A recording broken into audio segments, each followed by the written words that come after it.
última hora, direto do grande seminário, está discutindo a mudança da legislação penal aqui no Golfe Olímpico, um grande evento. Estamos aqui com o Marcos Cá, que é uma autoridade, uma das pessoas que mais entende sobre direito criminal do Brasil.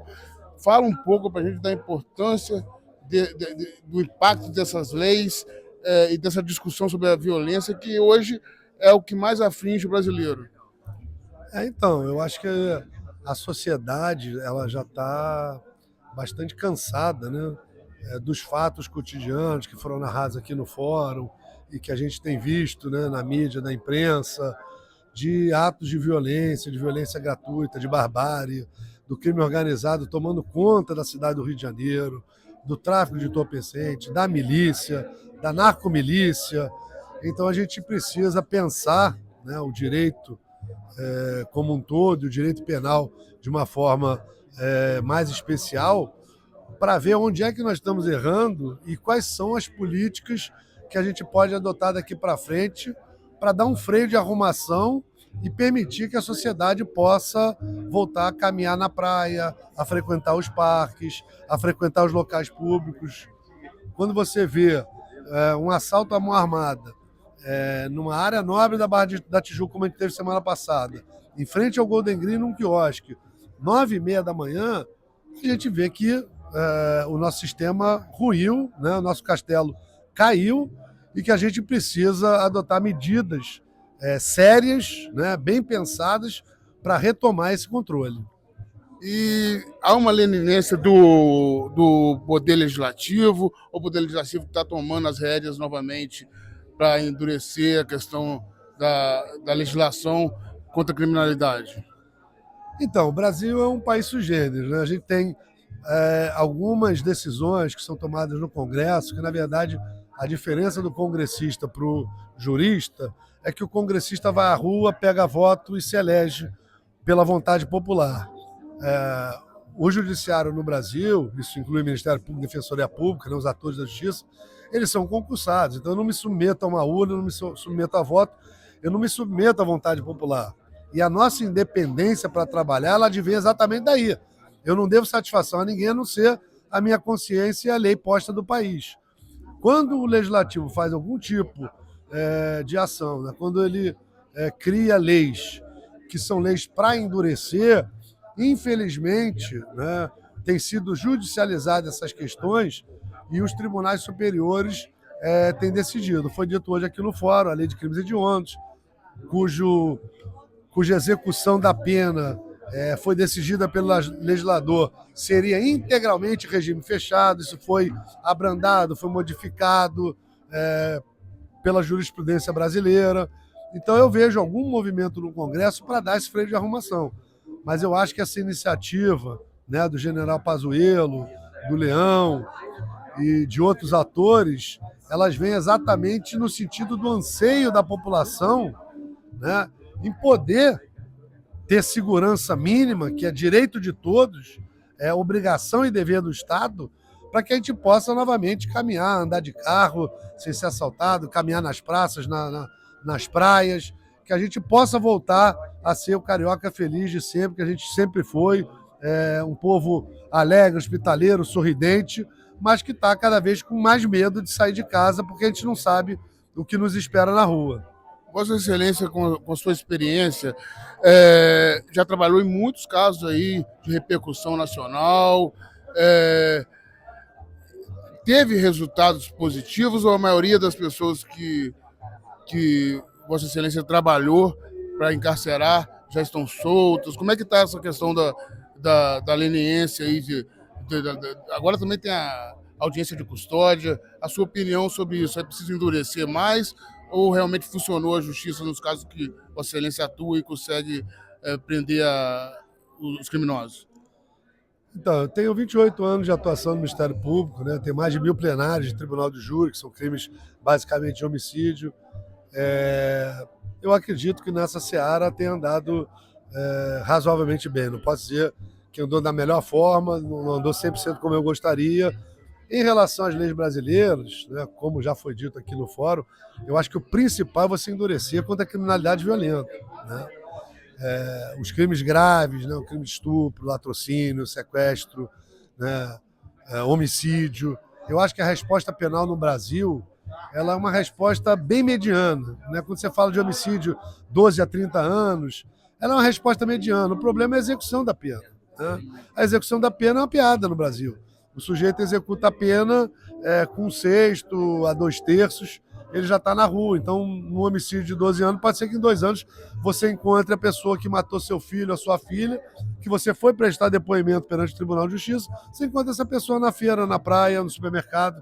Então, acho que nesse sentido, a gente precisa realmente repensar toda a questão, tanto das penas dos crimes violentos, elas precisam ser mexidas, elas precisam ser modificadas, mas em especial a execução, né? A execução no Brasil, você tem 3 regimes de execução. Você tem regime fechado, regime aberto, regime semiaberto, você tem saidinha, você tem trabalho extramuros, você tem uma série de benefícios, o sujeito tem direito à visita, a visitação de advogado é ilimitada, visita íntima, que não tem paralelo no mundo, né? O próprio deputado Gualberto falou que prisão não é motel. Então, tudo isso, né, faz da própria execução da pena um parque de diversões. Além do cara estar preso e ter todos esses tipos de direitos e benefícios, ele não sente o rigor do cumprimento da pena. Então, por exemplo, no Japão você é proibido de se masturbar na prisão, né? Se você for pego se masturbando, você vai ser posto numa solitária. Aqui no Brasil a gente aceita e acha comum que eles tenham visita íntima, criar, né, espaços, motéisinhos agradáveis, né, para bandidos criminosos. Então, e aí, assim, muitas vezes essas mulheres passam a ordem, recebem ordem e passam para os outros traficantes, né? Assim que pode acontecer essa questão de cara mandar de dentro da cadeia na facção. Seguramente. A Itália, quando ela quis por fim aquele terrorismo exacerbado, né, naquele momento muito grave da máfia italiana, o que eles fizeram em relação à visita? O advogado podia visitar uma vez e a família uma vez. Ou seja, o advogado ia voltar 60 dias depois da primeira visita, a família 60 dias. Isso impedia a comunicação dos mafiosos de dentro da prisão com os seus comparsas que estavam soltos. Então, a gente precisa realmente pensar, existe uma inviolabilidade do advogado? Existe. Mas o advogado ele não é pago para ir no parlatório e combinar, né, estratégias com o bandido. Ele representa o bandido judicialmente. Então, nos Estados Unidos, por exemplo, toda conversa é gravada. Se você conversar dentro da normalidade, aquilo é apagado e é esquecido. Se você tiver uma conversa chamada não republicana, aquilo vai ser usado tanto contra o criminoso quanto contra o advogado. Só que no Brasil as prerrogativas elas são absolutas. O único que não tem direito absoluto à segurança, ao lazer, ao passeio, é o cidadão de bem que está acuado, infelizmente. Todo mundo gosta muito do exemplo, né? A prática. Fala um pouco de alguns casos que Vossa Excelência atuou, que foi de repercussão nacional.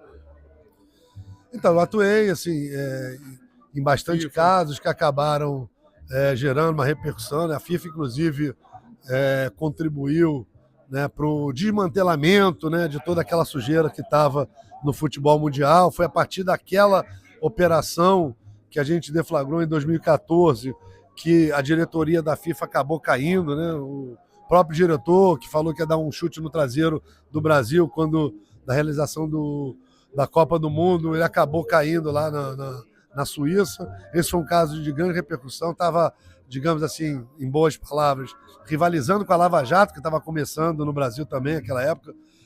Tivemos casos emblemáticos, né, do Dr. Arthur Senas, um grande supermercadista, um grande empresário brasileiro que foi morto no hall do seu apartamento, o caso do menino Henri Borel. E nesse caso pegaram os assassinos? Então, a gente conseguiu processar e condenar o executor. O mandante, eu estava em vias, né, de descobrir, e eu fui convidado pelo procurador-geral para assumir uma função dentro da procuradoria e tive que abandonar aquela investigação naquele ponto. Mas tivemos o caso do menino Henri Borel, que foi um caso que chocou o Brasil inteiro, gerou até a feitura da lei Henri Borel, né? Do vereador Jainho, né? do vereador Jarinho, da Munique, estão aí para ser julgados provavelmente esse ano, perante o Tribunal do Júri. O caso do influencer aqui na Barra, que rompeu a perna do menino, estava de moto a 180 quilômetros. Ele também está respondendo por homicídio doloso, porque não é possível alguém que anda de moto a 180 quilômetros, né, na orla da Barra da Tijuca, que ele não tenha assumido o risco de produzir esse resultado lesivo. Então, assim, a gente tem um histórico de trabalho, são 28 anos de Ministério Público, e a gente pretende continuar aí nessa empreitada em prol da melhora. Tanto o caso do Gabriel Monteiro também foi Vossa Excelência que tratou? Então, tiveram algumas ações do Gabriel Monteiro que passaram por mim também. Foram umas 3 ações penais, né, que a denúncia saiu da promotoria. Existem bastante casos, né? Agora, o importante é que no dia a dia a gente vem tentando, de alguma forma, cumprir o papel que a gente foi empossado há 28 anos atrás. Índice de violência na Barra da Tijuca, desculpa eu interromper, está crescendo, está crescendo o número de milícia, facção. Como é que está essa questão da criminalidade aqui na Barra da Tijuca, Recreio, na região Zona Oeste? Então, a região da Zona Oeste, né, principalmente Campo Grande, Santa Cruz e Bangu, ela sempre foi uma região muito complicada, né, uma forte incidência da milícia e uma incidência também generalizada do tráfico. Aqui na Zona Oeste a gente tem um problema ali, Recreio e Vargens, que tem muito terreno vazio, e a gente tem que tomar cuidado para aquilo ali não se tornar uma grande comunidade, permitindo com que esses elementos voltem a reinar em mais uma área do Rio de Janeiro. Eu costumo dizer que segurança pública não se faz só com leis e prisões. Segurança pública começa no ordenamento das cidades. Então, se as cidades não tiverem o mínimo de ordenamento, é um prato cheio para o avanço da criminalidade. Para finalizar, você tem que voltar para o seu mister. Tribunal do Júri, você falou do Tribunal do Júri. O Tribunal do Júri funciona e você acha que ele deve ser ampliado, como é nos Estados Unidos, para outros tipos de crime? Ou realmente é uma instituição que está meio que falida por causa da burocracia, por causa do... Não, eu fui promotor do júri durante 25 anos, acredito muito na instituição do júri. É óbvio que tem da júri que você tem certeza que o cara é culpado, ele acaba absolvido. Tem outros que você tem certeza, mas a prova não é tão grande e você acaba obtendo a condenação. É uma instituição extremamente válida. Não sou favorável à ampliação, eu acho que ele, adstrito aos crimes dolosos contra a vida, ele já está de bom tamanho. Eu acredito muito na instituição do júri. O que a gente precisa, talvez, é encurtar, né? Primeiro, aparato judicial. Desde que eu entrei no Ministério Público há 28 anos atrás, são 4 tribunais do júri na capital. Não é possível que uma cidade com esse número de homicídios não tenha ampliado as suas varas de competência do júri. E segundo, a gente poderia pensar numa alteração legislativa para não ter aquela dualidade de procedimento. O que é? O Tribunal do Júri, você instrui no primeiro momento e julga no segundo momento. Só que o segundo momento é uma repetição do primeiro na frente dos jurados. A gente já poderia fazer um único plenário de julgamento, instruindo e julgando no mesmo dia. Você não perde, digamos assim, 2 momentos distintos para fazer o plenário. Mas eu acredito muito na instituição do júri, eu acho que ele é uma boa instituição e está única e exclusivamente para os crimes dolosos contra a vida. O Juizado Especial Criminal, acho que funciona? Então, assim, no geral, a justiça criminal no Brasil ela está muito assoberbada, né? Nós temos aí em torno de 7 milhões de inquéritos não resolvidos, de um número que vem de 2011 para cá. Só no Rio ou no Brasil todo? No Brasil. Isso é um número absurdo. Quando você imagina uma delegacia como a Barra da Tijuca com 60 registros por dia, Tijuca, 60 registros, Recreio, 40 registros, Leblon, 50 registros.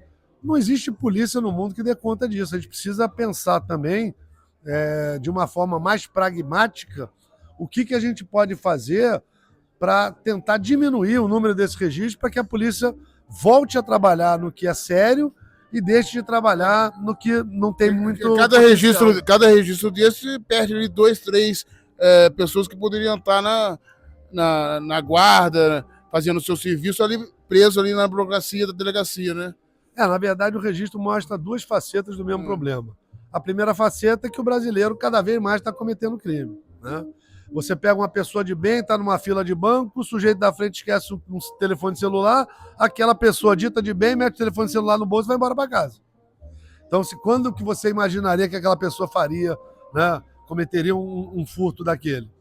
É difícil. Cultural, Né? né? Então a coisa está virando cultural. Então, cada vez mais a gente está cometendo crime. Esse é um ponto número 1. Então, a gente precisa melhorar, né, ampliar e otimizar a nossa forma de investigação desse número absurdo de registros de ocorrência.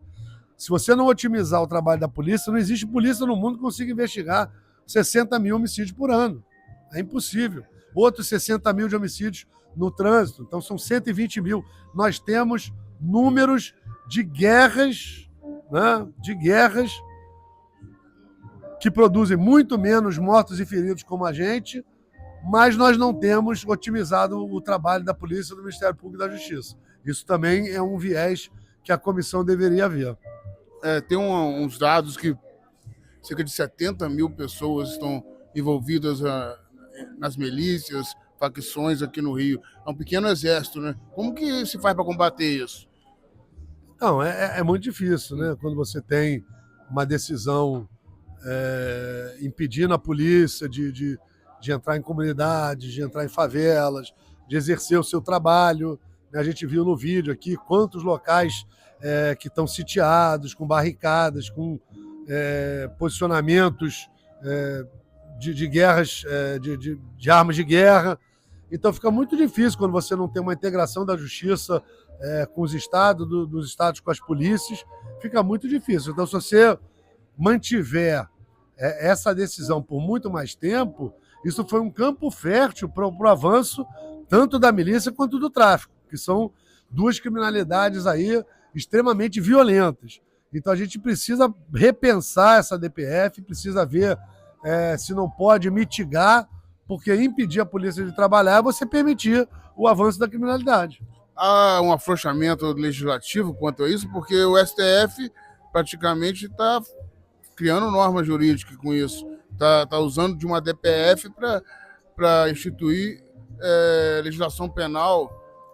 Eu acho que isso é um cabo de guerra, né, entre o judiciário e o legislativo. Aí, em algum determinado momento, se precisa se assentar em bons termos, porque nem o legislativo pode julgar, nem o judiciário pode legislar. Então, eu acho que as coisas precisam, em algum momento, se acalmar, né? Cada ator, né, da tripartição elaborada por Montesquieu tem que assumir a sua função principal constitucional e o legislativo fazer as leis e o judiciário julgar o que for posto a ele. Né? Quando você começa com a judicialização politizada, que são as ADIs, as ADPFs, tudo por partido político, quando você começa a permitir esse tipo de atuação dos partidos políticos, isso fica muito chato, porque o legislador faz uma coisa, o cara vai lá e combate, o outro faz uma coisa, vai lá... Gente, não pode ser assim no país. O país não vai avançar nunca em termos legislativos se a gente puder, a cada momento, combater uma norma. Como o judiciário também deixa de avançar se em cada momento do processo você puder ter um recurso. Então não tem uma decisão final do Poder Judiciário, porque os recursos são tantos, né, que eles não acabam nunca. Então você não tem a decisão final. Então a gente precisa, né, avançar ainda muito nesses campos. E, infelizmente, você não consegue avançar em tudo. Então, se a gente conseguir avançar em um ou outro, eu já vou me dar por satisfeito. A sociedade acredita muito ainda, uma das instituições mais respeitadas ainda é o MP. O MP, inclusive, esteve discutindo essa semana essa questão da DPF lá em Brasília. Deixa um recado, então, aí do MP a esses que acham que a malandragem carioca tem que persistir, que você falou aí, é o cara que vê o telefone e pega. Deixa uma mensagem para esses criminosos. Então, eu acho que a população está cansada, né, principalmente desses crimes violentos, desses crimes de furto em sinal, de arrombamento de carro, puxar bolsa, puxar celular. Eu acho que a gente precisa de uma resposta à altura. O Ministério Público ele tem a função de investigar e de promover a ação penal para condenar, eventualmente, esse criminoso e executar a pena.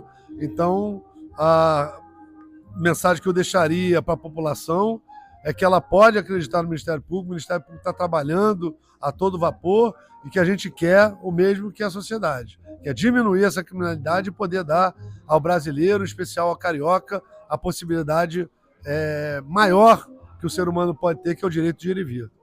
Muito obrigado, Marcos Caqui. Era uma entrevista para 2, 3 horas, mas a gente tem que finalizar por causa do tempo. E queremos aí uma outra oportunidade de falar mais sobre esse tema, que é o tema que mais preocupa o carioca hoje em dia. Muito obrigado. Última hora, notícia levada a sério.